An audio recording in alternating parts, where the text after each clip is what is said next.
Ya están allí mis hermanos. Zacarías capítulo 9.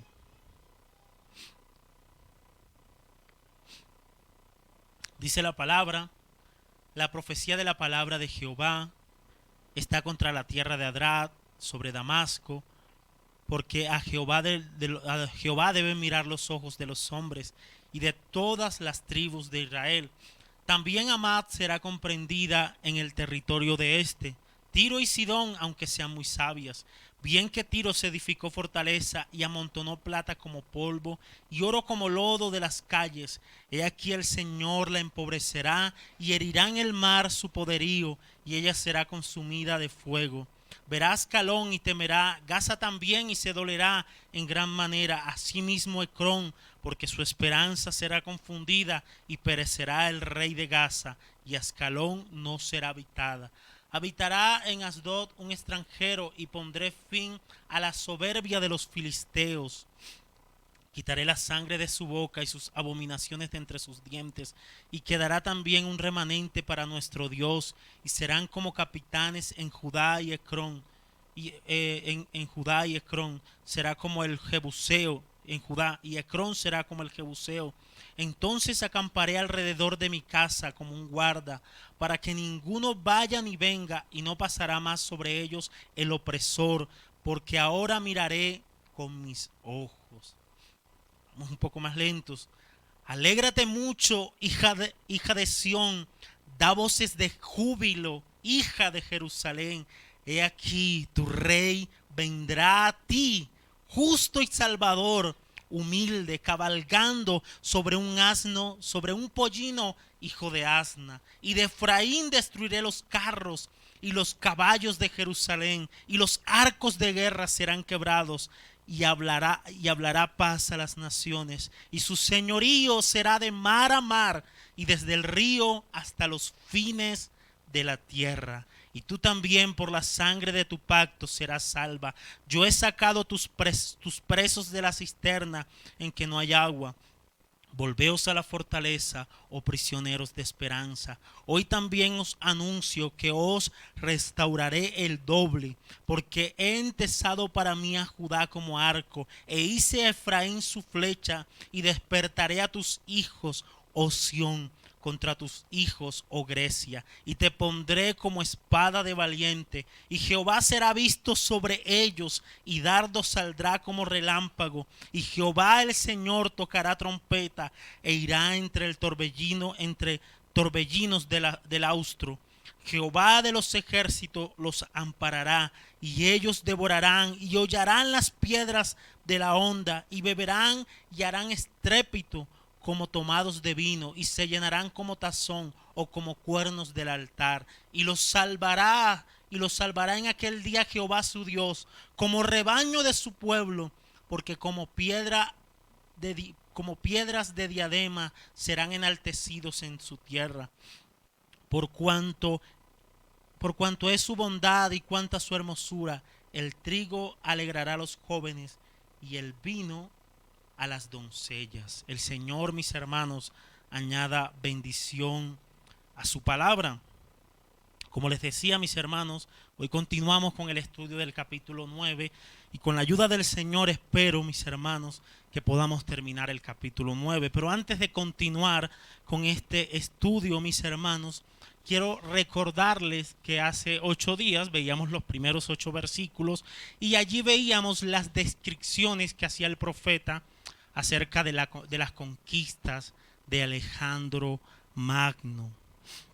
Y todo esto, mis hermanos, en esencia nos dejó ver, o más bien nos deja ver, la providencia divina. Es decir, la seguridad de que todo está bajo el control soberano de nuestro buen Dios, y que absolutamente nada ocurrirá sin que Dios lo permita. La Biblia enseña, mis hermanos, que Él hace como Él quiera en los ejércitos de los cielos y en los habitantes de la tierra, y no hay quien detenga su mano ni quien le diga: ¿qué has hecho? Nosotros vimos, mis hermanos, cómo hace 8 días Dios controló la historia para traer juicio sobre algunas naciones paganas. Pero también vimos cómo Dios intervino en la historia para proteger a su pueblo de una manera soberana. Dice un comentarista, allí detrás de Alejandro Magno estaba cabalgando nuestro buen Dios y el gran Rey de Reyes y Señor de Señores, gobernando todos los asuntos para la gloria de su nombre y para el bienestar de su pueblo. Mis hermanos, tenemos a un Dios que controla la historia, un Dios que dirige la historia, un Dios que conoce perfectamente la historia. Qué alentador, mis hermanos, es para nosotros saber que estamos en las manos de un Dios que conoce perfectamente la historia y que no solamente la conoce, mis hermanos, sino que la dirige para su gloria y para el beneficio de nuestras almas. Qué bueno es saber que estamos en las preciosas manos de ese Dios, mis hermanos. Qué bueno es saber eso. Así que con esto en mente, mis hermanos, quiero invitarlos a considerar, o más bien a continuar con nuestro estudio del libro de Zacarías, versículo 9. Alégrate mucho, hija de Sión, da voces de júbilo, hija de Jerusalén. He aquí tu rey vendrá a ti, justo y salvador, humilde y cabalgando sobre un asno, sobre un pollino hijo de asna. Interesante versículo, mis hermanos, interesante versículo. ¿Y será que es casualidad que el profeta Zacarías justo introduzca este versículo después de hacer una descripción de las conquistas de Alejandro Magno? ¿Será, mis hermanos? ¿Será que este versículo, estas palabras ubicadas justo en el versículo 8, el versículo 9, justo después de hacer una descripción de las conquistas de Alejandro Magno, serán que son una casualidad, mis hermanos? Yo creo que no. Yo creo que no es casualidad, mis hermanos. Hace 8 días veíamos cómo esos juicios que Dios trajo sobre las naciones paganas fueron un cumplimiento de la profecía de Zacarías. Pero yo creo, mis hermanos, que fue un cumplimiento de la profecía de Zacarías y ese cumplimiento lo vimos a través de Alejandro Magno. Pero yo creo, mis hermanos, que Alejandro Magno aún continúa allí implícito en la historia y nos va a dejar ver algo bien importante. Alejandro Magno era un hombre, era un militar, era el rey de Macedonia, llegó a ser el rey del imperio griego, mis hermanos. Y este hombre, dice la historia, que tenía un caballo, un gran caballo de guerra, no un asno, escuchen bien, este hombre llamado Alejandro Magno tenía un gran caballo negro llamado Bucéfalo, no un asno, y eso va a ser importante, mis hermanos. Y ese caballo era muy, pero muy famoso.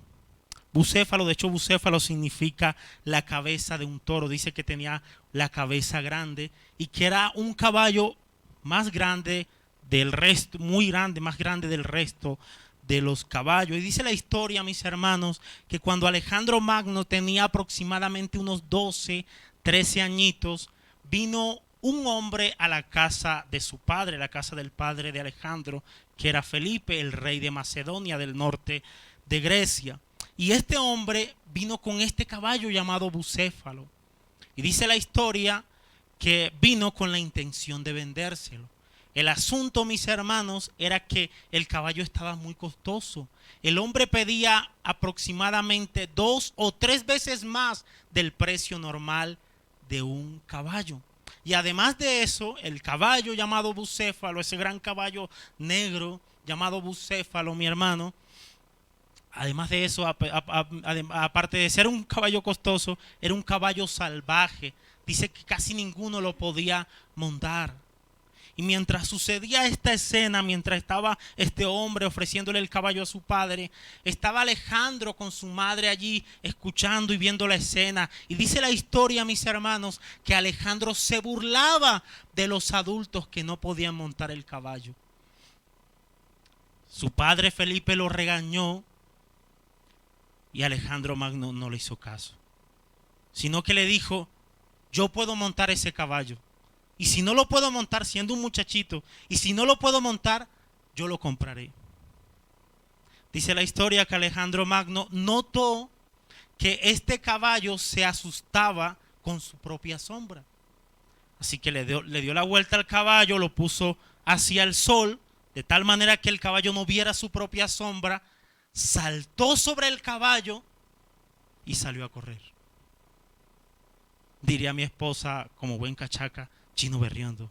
Diría yo, como buen costeño, peladito tremendo. Saltó sobre el caballo y salió a correr, mis hermanos. Cuando volvió a su padre Felipe, el rey de Macedonia, le dijo: hijo, Grecia es demasiado pequeña para ti. Y sí que lo fue. El asunto importante, mis hermanos, es que ese enorme caballo negro llamado Bucéfalo fue el que Alejandro montó en sus batallas contra Grecia. Perdón, contra el imperio persa. Ese es el asunto importante.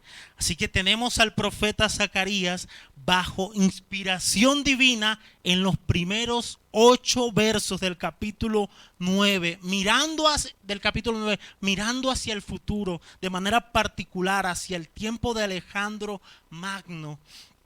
Y allí veíamos a Alejandro Magno en los primeros 8 versículos del capítulo 9, llegando a Siria, llegando a Sidón, llegando a las ciudades de los filisteos y aún a la misma Jerusalén, mis hermanos, montado en su gran caballo de guerra llamado Bucéfalo.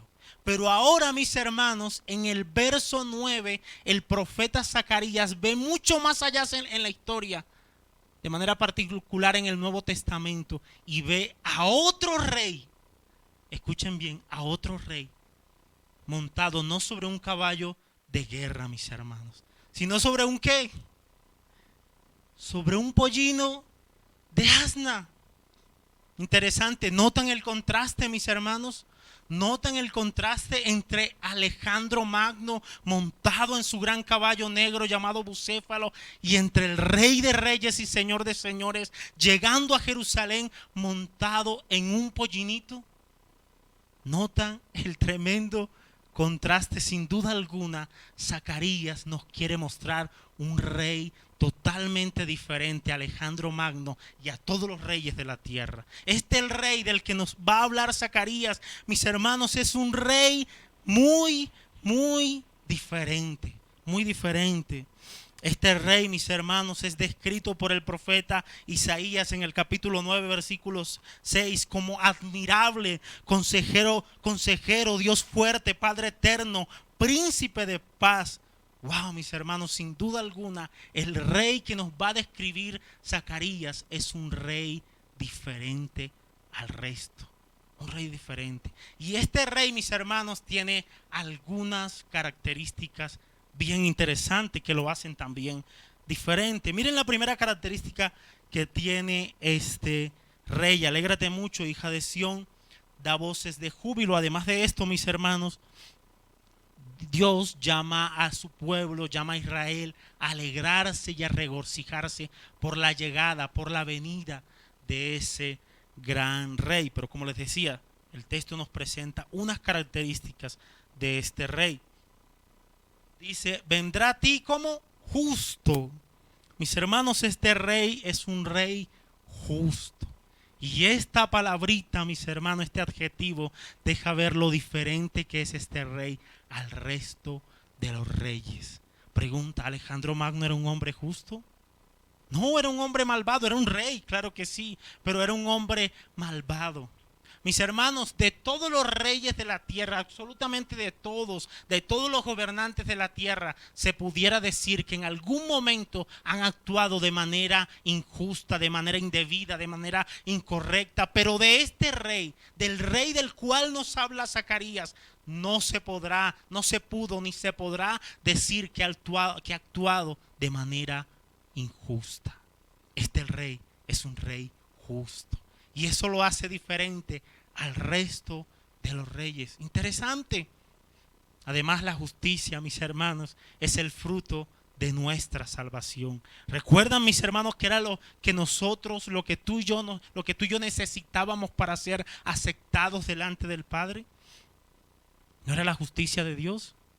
Es la justicia de Dios lo que nosotros necesitábamos para ser aceptos delante del Padre. Pero no solamente el texto, el verso nos deja ver esta característica de este rey, sino que hay otra característica más, mis hermanos, que menciona el verso. ¿Cuál es? Sigue diciendo el versículo, dice: alégrate mucho, hija de Sión, da voces de júbilo, hija de Jerusalén. He aquí tu rey viene a ti, justo y salvador. ¿Qué más tiene? Salvador. Interesante, libertador, salvador. Esta palabra puede ser traducida también como victorioso, mis hermanos. Pero la palabra salvación en el hebreo es un participio pasivo que estrictamente debiera traducirse el recipiente de la salvación. Él es el recipiente, Él es nuestro Salvador, en Él está nuestra salvación, mis hermanos. Este rey no solamente vendrá como rey, sino que vendrá como un rey justo, vendrá como un rey salvador. Y yo espero que en breve, mis hermanos, cuando vayamos al Nuevo Testamento, podamos ver en el Nuevo Testamento cómo se une la idea de victorioso y de salvador en el Nuevo Testamento, porque como les dije, esta palabra salvador pudiera traducirse también como victorioso y estaría bien, sería legítimo, no estaría mal. Pero como les acabo de decir, en el Nuevo Testamento vamos a ver cómo se unen la idea de salvador y victorioso de una manera bien especial. La pregunta ahora, mi hermano Montilla y todos mis hermanos, es: ¿quién es este rey del que habla Zacarías? ¿Quién es el rey justo, salvador? Y hay otra característica antes de seguir esa pregunta. ¿Cuál es la otra característica? Que sigue diciendo el verso, se me escapaba. Vendrá a ti justo, salvador, ¿y cómo? Y humilde, mis hermanos. Este rey sin duda alguna es un rey muy diferente. Pregunta: ¿Alejandro Magno era un rey humilde? Es raro, mis hermanos, ver a un mandatario sencillo, humilde. Quizás tengan apariencia de sencillez, pero es raro verlo, mi hermano. Pero este rey, mis hermanos, es un rey descrito por Zacarías como un rey humilde. Y de hecho, el hecho de que venga montado sobre un pollino deja ver también esa humildad. Pero más que todo, mis hermanos, el hecho de que venga montado sobre un pollino deja ver que este rey venía en un plan amistoso, si se puede decir de esa manera. No venía en plan de guerra, de hecho no venía en un caballo. El venir en un caballo era indicio de guerra, pero el venir en un pollinito no era indicio de guerra, sino de paz, de tranquilidad.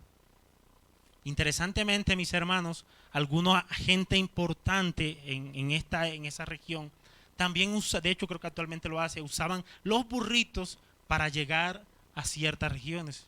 Y eso no dejaban ver que eran poco importantes, no, seguían siendo muy importantes, pero dejaban ver que iban de una manera diplomática, no iban en plan de guerra. Sigamos, la pregunta ahora sí es: ¿quién es este rey del que habla Zacarías? ¿Quién es este rey justo, salvador y humilde que viene montado en un pollino a Jerusalén? Yo sé, mis hermanos, que para la mayoría de ustedes es evidente, es obvio que este rey es Jesucristo. Pero dejemos que sea la misma palabra quien nos lo diga. Así que vamos a Mateo capítulo 21.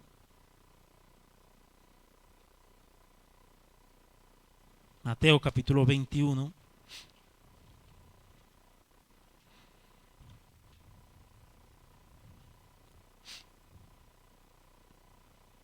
Versículos 1 al 11.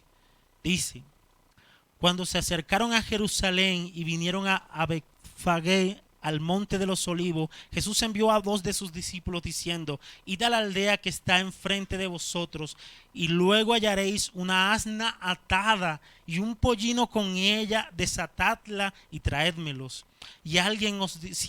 Y si alguien os dijere algo, decid: el Señor lo necesita, y luego los enviará. Todo esto aconteció para que se cumpliese lo dicho por el profeta, cuando dijo: decid a la hija de Sión, he aquí tu rey viene a ti, manso y sentado sobre una asna, sobre un pollino, hijo de animal de carga. Mis hermanos, ¿saben qué está citando Mateo en este versículo 5? Está citando a Zacarías capítulo 9, versículo 9, como un cumplimiento perfecto, como un cumplimiento glorioso de esa profecía. ¿Se cumple o no se cumple la palabra del Señor? ¿Y de qué manera, mi hermano? ¿Qué dijo Zacarías? Que ese rey vendría sentado en un pollino. ¿Qué está pasando en el Nuevo Testamento? ¿Qué está pasando en el versículo 5? Y qué bueno que Mateo lo deja ver. Él dice, para que se cumpliese lo dicho por el profeta. ¿Se está cumpliendo o no se está cumpliendo la profecía, mis hermanos? Versículo 6, y los discípulos fueron e hicieron como Jesús les mandó, y trajeron el asna y el pollino y pusieron sobre ellos sus mantos, y él se sentó encima, y la multitud, que era muy numerosa, tendía sus manos en el camino, y otros cortaban ramas de los árboles y las tendían en el camino, y la gente que iba delante y la gente que iba detrás aclamaba diciendo, Hosana al hijo de David, bendito el que viene en el nombre del Señor, Hosana en las alturas. Cuando entró él en Jerusalén, toda la ciudad se conmovió diciendo, ¿quién es este? Y la gente decía, este es Jesús, el profeta de Nazaret de Galilea. Interesante, mis hermanos. Y quiero decirles, mis hermanos, que con esta entrada de Cristo como rey a Jerusalén, Cristo prácticamente se estaba entregando a la muerte, mis hermanos. Con esta entrada de Cristo a Jerusalén, Cristo abiertamente se estaba entregando a la muerte, de donde saldría victorioso sobre ella y al mismo tiempo sería vindicado como un poderoso e invencible Salvador que resucitaría al tercer día. ¿Notan cómo se une la idea de victorioso y de Salvador en el Nuevo Testamento? Cuando Cristo entra a Jerusalén, se estaba entregando a su muerte. Y con su muerte, mis hermanos, Él fue un victorioso porque venció la muerte. A este rey, mis hermanos, ni siquiera la muerte lo pudo detener. Quizás algunos tenga duda y pueda decir, no lo veo tan claro en el pasaje de Mateo. Bueno, para eso quiero mostrarte también el libro de Marcos y darte un poco más de argumento para mostrarte que realmente Cristo con esa entrada a Jerusalén se está entregando a la muerte, pero que ese Cristo iba a resucitar. Marcos 10, 32 y 34.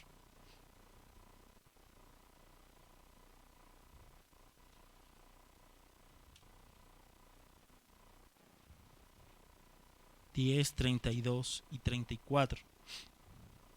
Dice, iban por el camino subiendo a Jerusalén y Jesús iba delante de ellos. ¿Hacia dónde iban, mis hermanos? Hacia Jerusalén, y Jesús iba delante de ellos y ellos se asombraron y le seguían con miedo. Entonces, volviendo a tomar a los 12 aparte, les comenzó a decir las cosas que le habían de acontecer. ¿Y qué le iba a acontecer en Jerusalén? He aquí subimos a Jerusalén y el Hijo del Hombre será entregado a los principales sacerdotes y a los escribas y le condenarán a qué, mis hermanos, a muerte, y le entregarán a los gentiles y le escarnecerán, le azotarán y escupirán en él y le matarán, mas al tercer día, ¿qué pasará? Resucitará. Por eso les decía, mis hermanos, con esa entrada triunfal a Jerusalén, Cristo se estaba entregando a la muerte, de donde saldría victorioso sobre ella, ya que resucitaría al tercer día y sería vindicado como un poderoso y glorioso Salvador. Qué gran rey tenemos, y qué rey tan diferente, mis hermanos, nos está describiendo Zacarías. Ni la misma muerte pudo detener a este gran rey. El reino de este rey, mis hermanos, no será jamás destruido.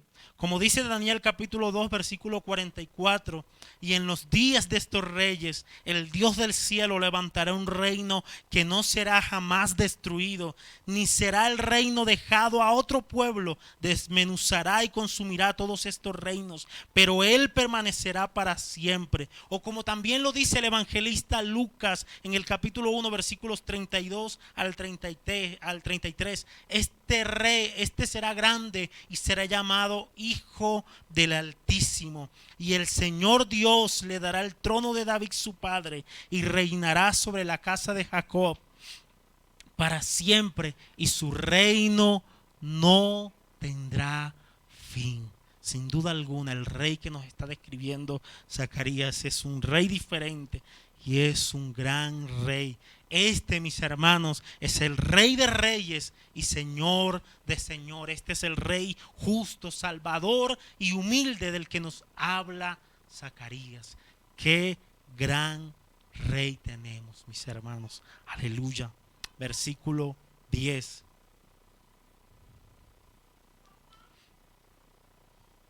Y voy a correr un poquito porque el tiempo se está pasando. Miren lo que va a hacer este rey. Dice, y de Efraín destruiré los carros y los caballos de Jerusalén, y los arcos de guerra serán quebrados, y hablará paz a las naciones, y su señorío será de mar a mar, y desde el río hasta los fines de la tierra. Mis hermanos, este texto es en gran manera maravilloso, espléndido.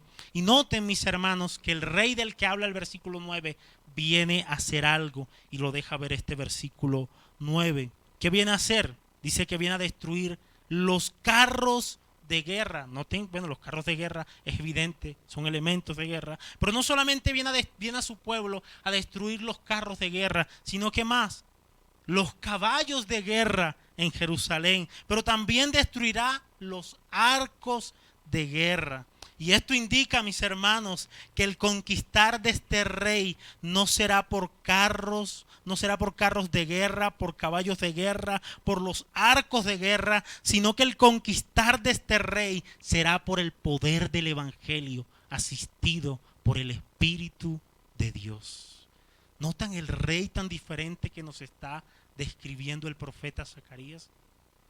¿Notan el contraste entre Alejandro Magno con su caballo, con sus armas, con su ejército? ¿Y notan este gran rey montado sobre un pollino hijo de asna, que viene a su pueblo a destruir los elementos de guerra?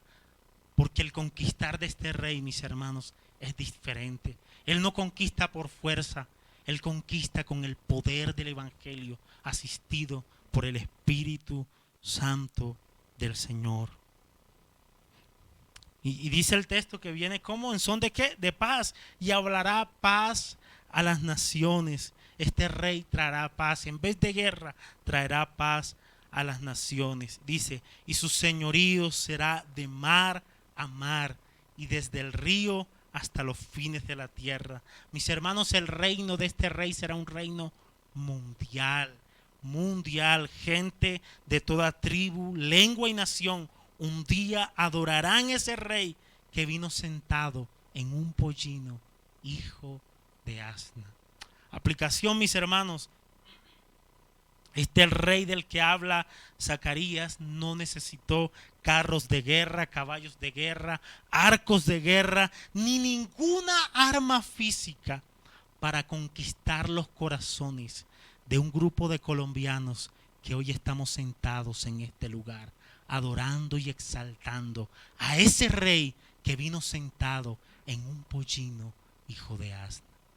Mi hermano, mi hermana, él no necesitó un arma, no necesitó la fuerza para conquistar tu corazón. Necesitó el poder del evangelio, asistido por su espíritu, para conquistar nuestro corazón. Y aunque no hemos visto a ese rey, mis hermanos, físicamente, hoy le adoramos y le alabamos, porque Él ha conquistado nuestro corazón. Y hoy amamos a ese rey, porque Él nos amó primero. Qué bueno es saber que el rey que nos describe Zacarías es un rey muy diferente. Quiera el Señor que este rey siga conquistando almas para su gloria. Quiera el Señor, querido amigo, querida amiga, que este rey pueda conquistar tu corazón y que hoy puedas arrepentirte de tus pecados y puedas poner tu fe en Cristo y seguirle para siempre. Quiera el Señor obrar en el corazón de aquellos que no le conocen. Versículo 11. Y tú también por la sangre de tu pacto serás salva. Dios se dirige al pueblo basado en la venida de este rey y basado en el pacto que él ha hecho con su pueblo. Él se dirige y dice lo siguiente: tú también por la sangre de tu pacto serás salva.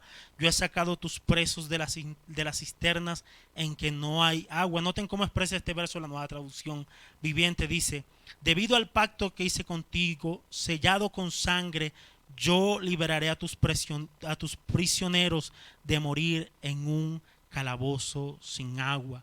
En ese momento, mis hermanos, metían a los presos en una cisterna que era fangosa. De hecho, el profeta Jeremías lo metieron en una cisterna como esa. Usted lo pudiera corroborar en Jeremías capítulo 38, versículo 6.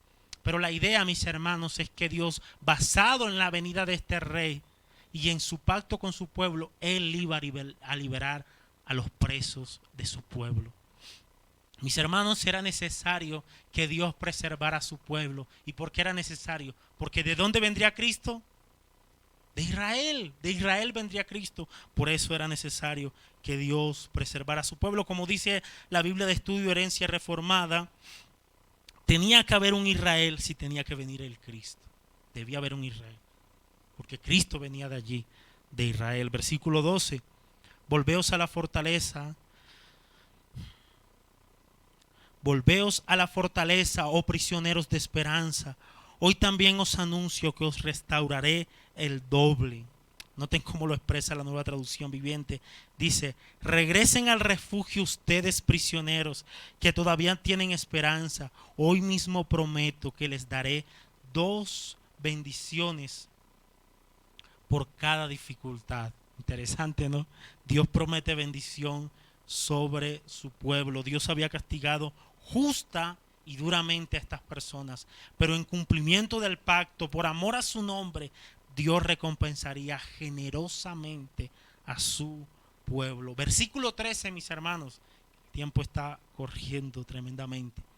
Dice: porque he entesado para mí a Judá como arco, e hice a Efraín su flecha, y despertaré a tus hijos, oh Sión, contra tus hijos, oh Grecia, y te pondré como espada de valiente. Noten cómo expresa la Nueva Traducción Viviente, y quiero que escuchen atentamente porque la voy a estar citando. Dice la Nueva Traducción Viviente: Judá es mi arco e Israel mi flecha. Jerusalén es mi espada y como un guerrero la blandiré contra los griegos. Mis hermanos, cuando vemos este versículo 13, a la luz de lo que hemos venido diciendo, hemos venido hablando de un rey de paz, de un rey que que venía a destruir los elementos de guerra en su pueblo. Cuando vemos este versículo a la luz de lo que ya hemos visto, pareciera que este versículo está fuera de contexto. Porque en este versículo dice Dios que va a usar a su pueblo como un elemento de guerra para destruir a Grecia. Y ha venido diciendo de un rey de paz, viene hablando de un rey de paz, de un rey que viene a destruir los elementos de guerra. Hemos dicho que su conquistar no es con armas.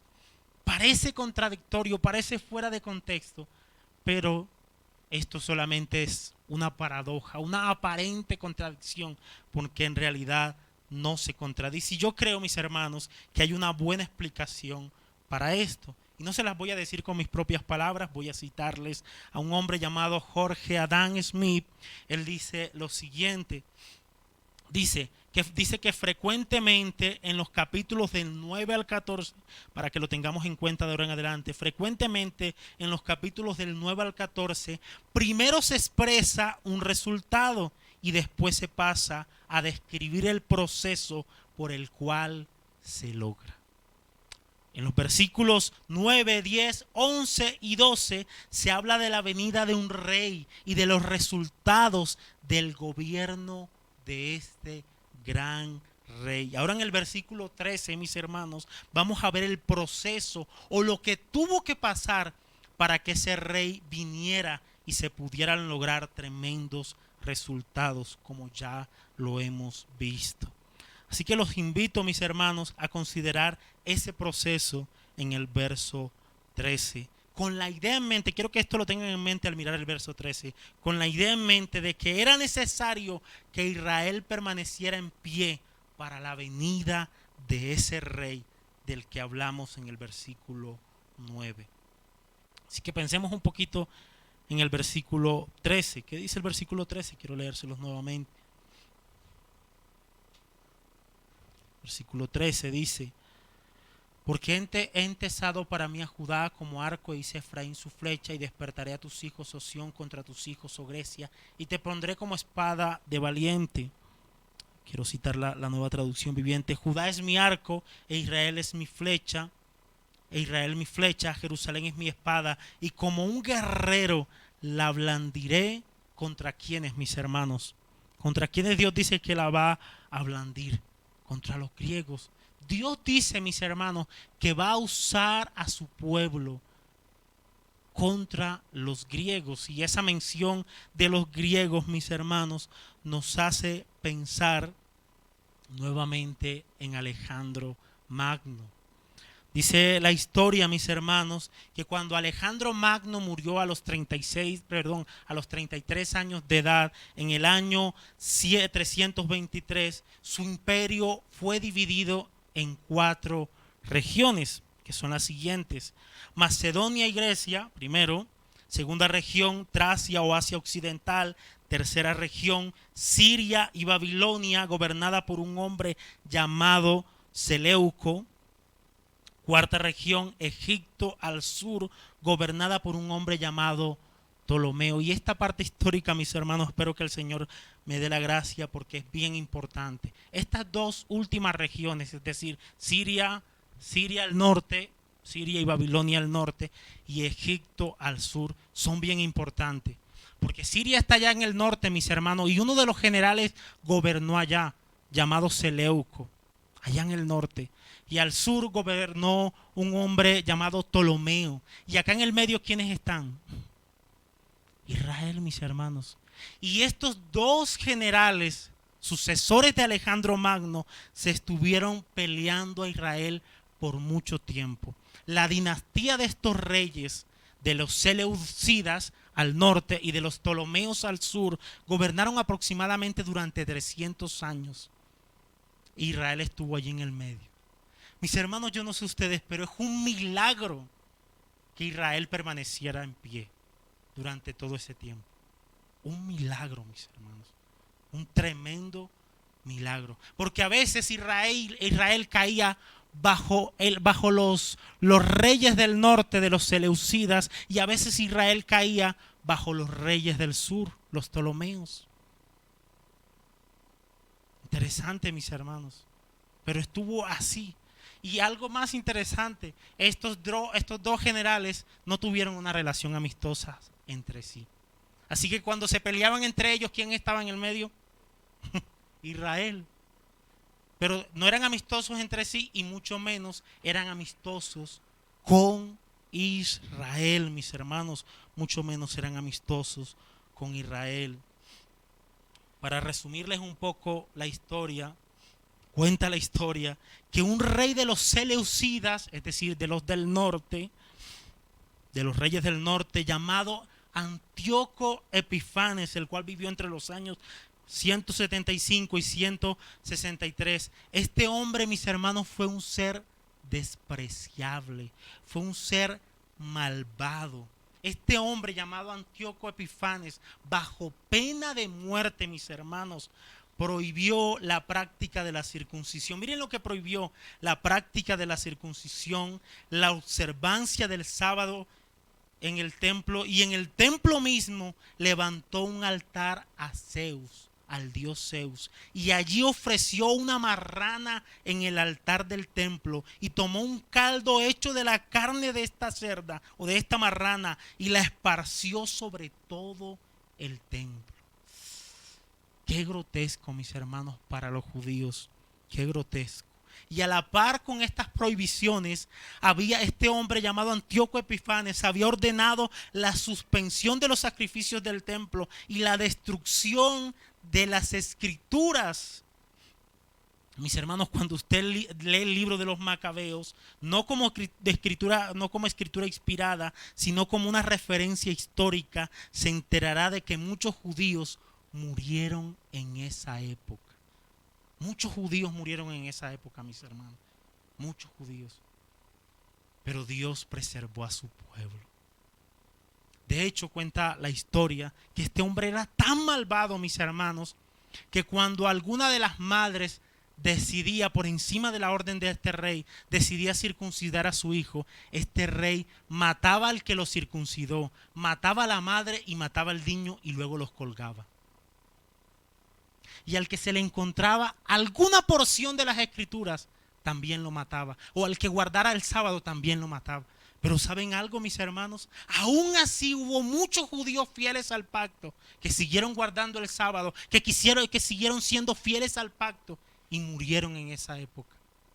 De hecho, dice este autor llamado John Stott, él dice que probablemente el autor de los Hebreos en el capítulo 11 se esté refiriendo a esos hombres en el tiempo a esos hombres en ese tiempo, que estamos hablando del tiempo intertestamentario entre el Antiguo y Nuevo Testamento. Miren lo que dice este hombre. Se los voy a leer. Dice lo siguiente: probablemente el autor de la epístola a los Hebreos se estuviera refiriendo a ellos cuando escribió: otros fueron atormentados, no aceptando el rescate a fin de obtener mejor resurrección. Otros experimentaron vituperios y azotes, y a más de estos prisioneros y cárceles. Fueron apedreados, aserrados, puestos a prueba, muertos a filo de espada, de los cuales el mundo no era digno. Hebreos capítulo 11, versículos 35 al 38. Este hombre dice que probablemente el autor de Hebreos se esté refiriendo a esa época. Así que mis hermanos, murieron mucha gente. Sin embargo, soberanamente Dios decidió preservar a Israel. Porque de Israel vendría ¿quién? No era porque Israel era Israel. No, mis hermanos, de Israel vendría ¿quién? ¿Quién vendría de Israel? Cristo, nuestro Salvador, el Rey que vendría montado en un pollino, hijo de asna. Habría de venir de Israel. Interesante, mis hermanos. Bien interesante, pero la historia no se termina allí.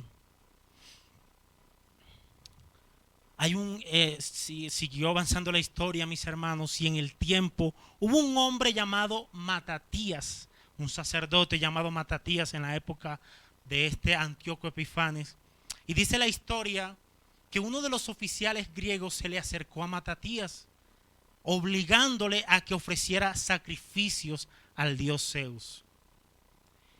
Y la respuesta de Matatías, mis hermanos, es sumamente interesante y quiero citárselas. Eso se encuentra en Primera de Macabeos, y se las voy a leer, esta Biblia viejita, encontré católica. Eso se encuentra en los libros de Macabeos, y se voy a leer el libro de Macabeos, aclaro, no como libro inspirado de Dios, sino como una referencia histórica. Un oficial griego, un oficial de Antíoco Epifanes, se encuentra con un hombre llamado Matatías, lo obliga a que ofrezca sacrificios al dios Zeus. Y miren la respuesta de Matatías. Estoy leyendo Primera de Macabeos capítulo 2, versículos 15 al 22, dice: cuando los funcionarios del rey, encargados de obligar a los judíos a renegar de su religión, llegaron a la ciudad de Modín para hacer que se ofrecieran los sacrificios, muchos israelitas se les juntaron, pero Matatías y sus hijos hicieron un grupo aparte. Entonces los funcionarios del rey dijeron a Matatías: tú eres una persona de autoridad, respetada e importante en esta ciudad, y tienes el apoyo de tus hijos y de tus hermanos hermanos, acércate pues para ser el primero en cumplir la orden del rey. Así lo han hecho en todas las naciones y también los hombres de Judea y la gente que ha quedado en Jerusalén. De esta manera tú y tus hijos formarán parte del grupo de los amigos del rey y serán honrados con obsequios de oro y plata y con muchos otros regalos. Y miren la respuesta de Matatías. Matatías respondió en alta voz: pues aunque todas las naciones que viven bajo el dominio del rey le obedezcan y renieguen de la religión de sus antepasados, y aunque acepten sus órdenes, yo y mis hijos y mis hermanos seguiremos fieles al pacto que Dios hizo con nuestros antepasados. Dios nos libre de abandonar la ley y los mandamientos. Nosotros no obedeceremos las órdenes del rey, ni nos apartaremos de nuestra religión en lo más mínimo. Tremendo. Eso era un desafío bien tremendo. Y no solamente Matatías se rehusó a obedecer la orden del rey, sino que ¿saben qué, mis hermanos? Hubo un judío que en ese contexto se apresuró a ofrecer sacrificios al dios Zeus, y dice la historia que Matatías se indignó y asesinó al judío. Y no solamente al judío, sino que también asesinó al oficial griego. Mis hermanos, y esto dio lugar a una gran revolución, a un grupo de hombres que se le unieron a Matatías y a sus hijos. Y este grupo de hombres fueron llamados los Macabeos. Los Macabeos. Estos hombres reunieron una fuerza guerrillera y fueron exitosos en echar fuera a ese ejército que había de sirios, tal como fue profetizado en Zacarías.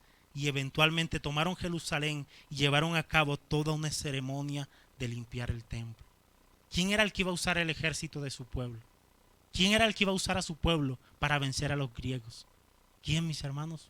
Dios. ¿Quién fue el que usó a Matatías, a sus hijos, a los Macabeos, para echar fuera a los sirios, a los griegos? ¿Quién fue, mis hermanos? Dios. Y esto no sucedió porque inmediatamente Matatías se rebeló. No.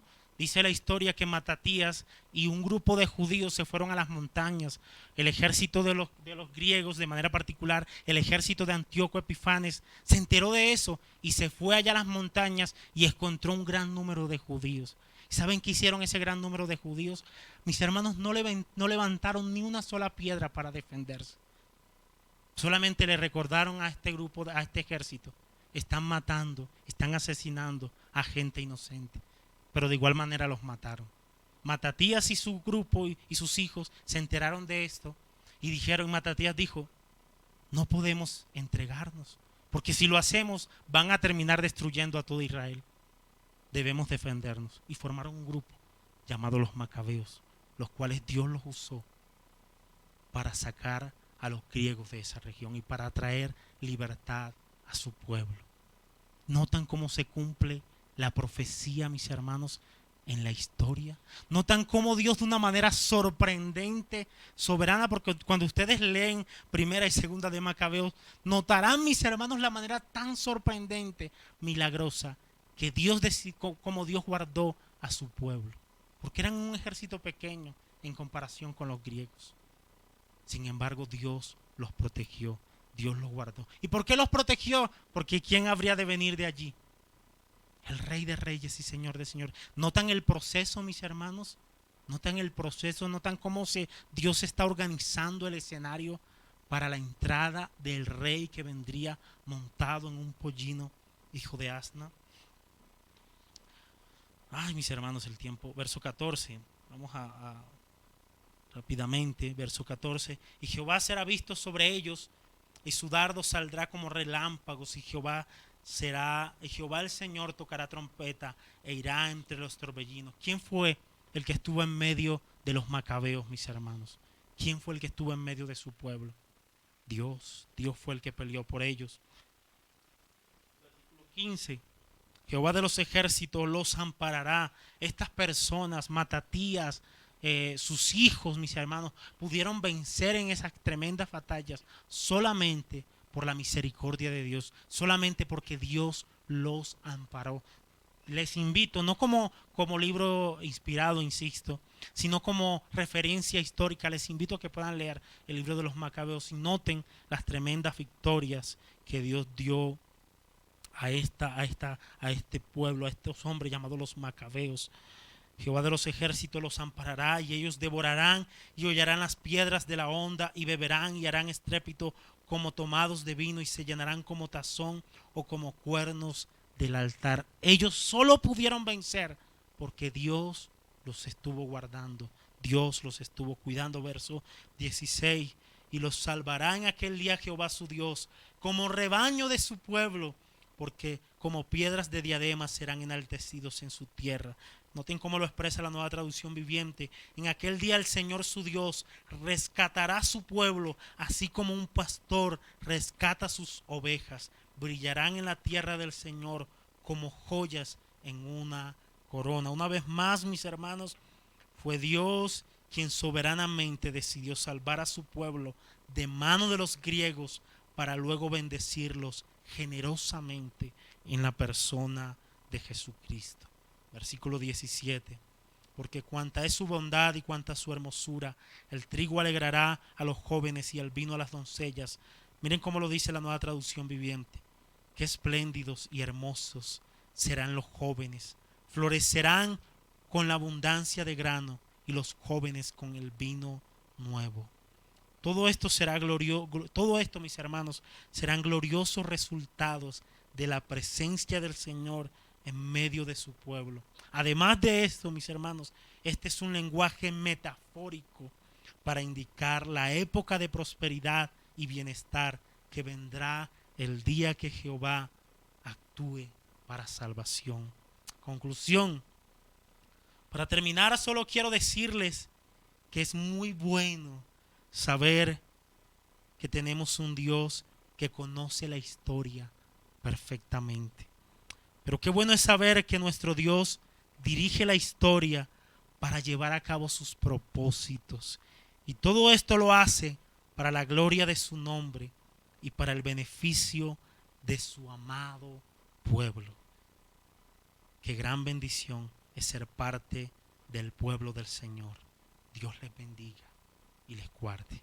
Padre, gracias por tu bendita palabra. Gracias, bendito Rey. A ti la gloria, a ti la honra. Y yo espero que mis hermanos, sus corazones sean despertados en adoración a ti y puedan ver cómo tú diriges la historia para llevar a cabo tus propósitos. Cómo tú, Señor, cuando en el tiempo intertestamentario, pareciera que Israel iba a desaparecer en medio de estas dos regiones, de Siria, de Babilonia, de Egipto. Sin embargo, tú preservaste a tu pueblo, porque de allí habría de venir el Cristo. Qué bueno que en tiempo de Antíoco Epifanes, Señor, tú pudiste levantar a un hombre llamado Matatías, a sus hijos, Señor, para preservar a tu pueblo, para preparar el escenario donde un rey vendría sentado, montado en un pollino, hijo de asna. Bendice a tu pueblo, Señor, en el nombre glorioso de Jesús. Amén y amén. Mis hermanos,